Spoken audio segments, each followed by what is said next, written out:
Jetpur ward number 6 માં દેવડી ધાર વિસ્તાર છે. એમાં આવાસ યોજના આવેલી છે ને 1130 મકાનો આવેલા છે. જે લોકોએ મને બોલાવ્યું અહીંયા એટલે જોયો એની સમસ્યા એવી છે કે નથી વારવા કોઈ આવતું, નથી સફાઈ થતી, નથી કોઈ પણ જાતના ભૂગર્ભ ગટરનું કામકાજ થતું. અને અહીંયા બાજુમાં એક દવાખાનું પડ્યું છે, એ વર્ષોથી બનાવેલું પડ્યું છે, એ દવાખાનાનો કોઈ ઉપયોગ નથી. અને એમાં ઝાડવા અને તમામ વસ્તુ અત્યારે ઉગી ગઈ છે. દવાખાનાની અંદર જવામાં પણ માણસો જઈ નથી શકતા. આવી રીતની પરિસ્થિતિ છે. અને અહીંના લોકો છે શિક્ષણ ઉપકર, પછી દીવાબત્તી કર, ભૂગર્ભ ગટર કર, હાઉસ ટેક્સ, આ તમામ પ્રકારના ટેક્સો ભરે છે. અહીંયા વારવાની પણ સગવડતા નથી. અઠવાડિયે એકવાર માનો કે આવે છે ને અડધામાં વારીને વ્યા જાય છે. એટલે આ તમામ ટેક્સ ગણે તો એક બ્લોકવાળાને 2-2 થી 3-3 હજાર રૂપિયાનું કાયમી ટેક્સ આવે છે. સુવિધા નામે તો મીંડું છે. અને ચૂંટાયેલા સભ્યો કોઈ અહીંયા દેખાતા નથી. મત લેવા ટાણે મોટા મોટા વચનો દઈને ભાગી જાય છે. અને આ લોકોની સુવિધા અને સારી થાય એવી નગરપાલિકા ચીફ ઓફિસરશ્રીને કહેવામાં આવે કે અહીંયા વિઝિટ કરી અને અહીંની સમસ્યા દૂર કરે એવી અમારી માગણી છે. જેતપુર નવાગઢ નગરપાલિકાનો આ વોર્ડ નંબર 6 છે, એટલે કે જેને આવાસ યોજના પણ કહેવાય છે. અહીંયા એક સમયમાં 1130 ક્વાર્ટર બનાવવામાં આવ્યા છે. અને જેમ જેમ જે લોકોને જરૂરિયાત હતી અને નિયમો પ્રમાણે એને ફાળવવામાં પણ આવ્યા છે. ત્યારે આ વિસ્તાર જાણે કે આનો કોઈ રણીધણી નથી. નગરપાલિકાને તમામ પ્રકારના ટેક્સ ભરનારા લોકોને નગરપાલિકા તરફથી કોઈ પણ સુવિધા નથી મળતી, એવી અહીંયા એક ફરિયાદ છે. ત્યારે આપણે લોકો સાથે વાત કરીએ કે શું સમસ્યા છે. માજી, શું તકલીફ છે અહીંયા, બોલો. અહીંયા પાણીની ને નથી જતું એનું ને બધે આ ગંદકી વાર છે ઈ. એટલે સાફ કરવા કોઈ નથી નહીં, પાછળના ભાગમાં તો કોઈ નહીં. અહીં તો કઈ કોક દી મૂકા પાછળ તો કોઈ નહીં. ડીડીટી સાટવા આવે વાહલા શેરીમાં કોઈ દી નહીં. તો આ જે ગંદકી થાય છે એને કારણે પ્રશ્નો શું થાય છે? ગંદકીને ગંદકીમાં તો જનાવર નીકળે, જાનવર અમારે પાછળ તો બહુ નીકળે છે. ના ગવડાવડા તમે જો તો નીકળે છે ભાઈ. પાછળ જોઈ આવો તો ખરી કેવું છે અમારે. હજુ અઠવાડિયે પહેલા અમારા ઘરમાં નીકળ્યું ભાઈ. આવડું માં તો કોઈ કરે એમ મચ્છરોનું પ્રમાણ કેવું છે? મચ્છર છે અવડાવડા કે બાજુ. બીજું શું છે બેન? માખીઓ, અમારે જો અહીંયા ગટર નથી, છોકરાઓ નાના નાના હે, ગંદકી વાળો કેવો સંદર જોઈ લ્યો. રોગચાળો એટલો ફેલાય છે કે વાત પૂછોમાં. આ બીજી વાર રજૂઆત કરી, કોઈ ગટર ની ધ્યાન ન દીધું. ખરાબ પાણી નીકળતું હોય, કેટલા લોકો જાતા હોય, મંદિર છે, કોઈ આ ધ્યાન દેતું જ નથી અમારામાં. આ એકડે આવાસમાં અહીંયા તમારા સુધરાઈ સભ્યોને એને કઈ વાત કરો છો કે ભાઈ આવી વાત કરી? કોઈ અમે કોઈ ધ્યાન દેતું તો જવાબ જ નથી દેતું. અમે બીજી વાર આ કર્યું આવી રીતના. અમારે પાણી કી બાજુ નિકાલ કી બાજુ કરવો ગટરનો. ચૂંટણી વખતે શું વાયદા કર્યા હતા કોઈ સુધરાઈ સભ્યો ચૂંટણી લડનાર? અમારે કોઈ કઈ વાયદા નથી થતા, કોઈ આવતું નથી, કોઈ જોવાય નથી આવતું. આ હોલ જોઈ લ્યો તમે, કેવો ગંદકી વાળો ભર્યો છે.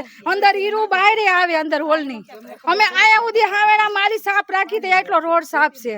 તમે બીજે રોડ જોવો ને અમારા રોડ જોવો ને આની અંદર જોવો એકવાર. નગરપાલિકા તરફથી કોઈ વાળવા નહીં, કોઈ નહીં, કોઈ આવતું જ નથી. અમારી પાસે આ ભાઈ મહેનત કર્યા રાખે બધી, બિચારા હરિયું કાઢ્યા. પણ છતાંય કોઈ આવતું. પેલા અનવરભાઈ હતા ને, અનવરભાઈ અત્યારે ઓમાં ચૂંટાણા છે, આપણે લખવામાં બેઠા છે. પેલા અનવરભાઈ હતા તો એ આવતા કોક ફેરી ખબર કાઢવા. હવે અત્યારે એ અનવરભાઈ તો ઓલા શિક્ષણ વેળામાં રહી ગયા છે, એને નોકરી મળી ગઈ છે, એટલે એ અનવરભાઈ છૂટા થઈ ગયા છે. બરોબર. એ અનવરભાઈ ની બીજા કોઈને કઈ પ્રશ્ન કોઈ અમે વેરો હોતે ભરીએ ભરીએ છીએ. બધા જ વેરા ભરવો છો? અમાર વેરા પોત હોતે તમારે જોયું હોય અમારે ગટર નથી છતાંય વેરો આવે. જોઈ લેજો આ ભૂંગરારિયા અમારા પણ પાણી રોડ ઉપર કાઢી ખરાબ પાણી નીકળ. બાથરૂમ તો કેવું તમને ખબર જ હોય, પણ તોય અમારું કોઈ ધ્યાન નથી દેતું. વેરા અમે કાયદેસર ભરી છે. ભૂગર્ભ ગટર નથી છતાંય? આ છતાં જોઈ લ્યો હોરી ગટર જ નથી આખી લાઈનમાં.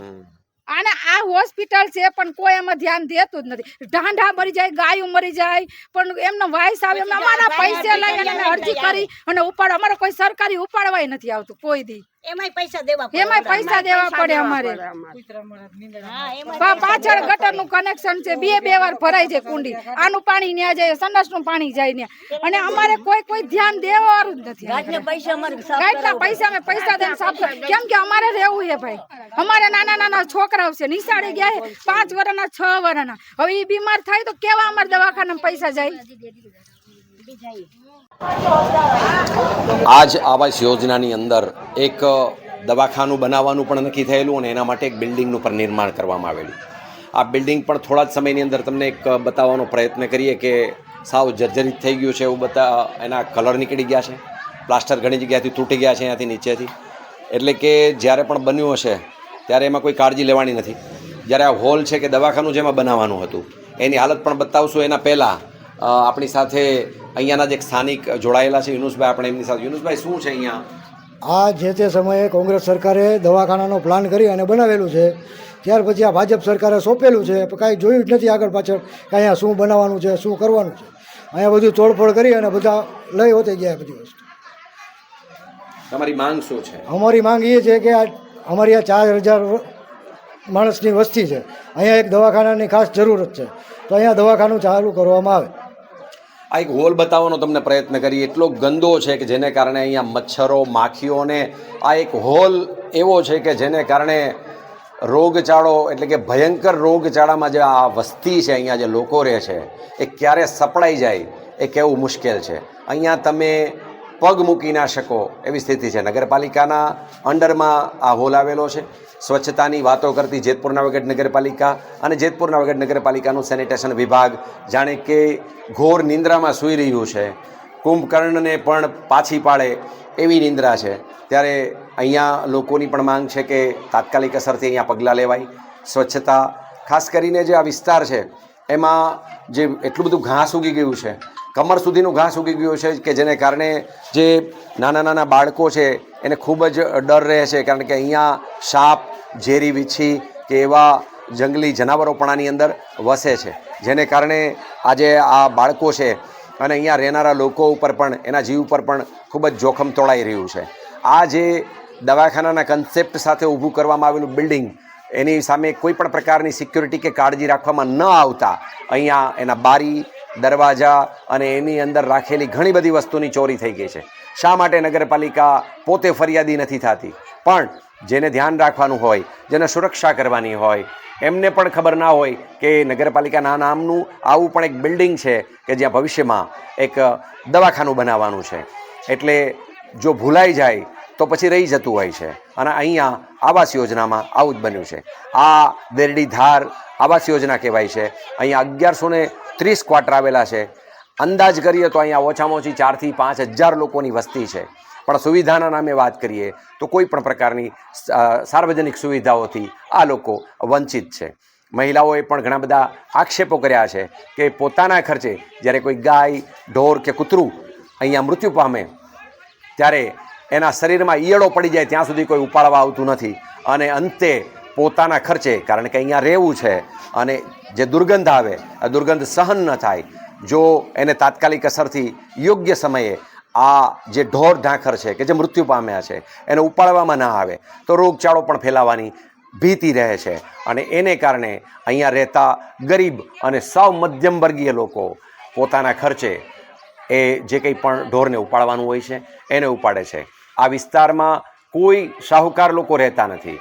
અહીંયા જે લોકો રહે છે એ સવારે મજૂરી કરવા જાય છે અને સાંજે પોતાનું પેટિયું રડી અને પોતાના પરિવાર પાસે પહોંચે છે ત્યારે શું જુએ છે તો કે વિસ્તારમાં ગંદકી, આસપાસ ગંદકી, કોઈ પણ પ્રકારની સાર્વજનિક સુવિધાઓ નહીં. ટેક્સ પૂરેપૂરો ભરવાનો, નગરપાલિકાને ટેક્સ ન ભરે તો નોટિસો પણ આપે છે, પણ એની સામે કોઈ પણ પ્રકારની સુવિધાઓ નથી એવો આક્ષેપ છે.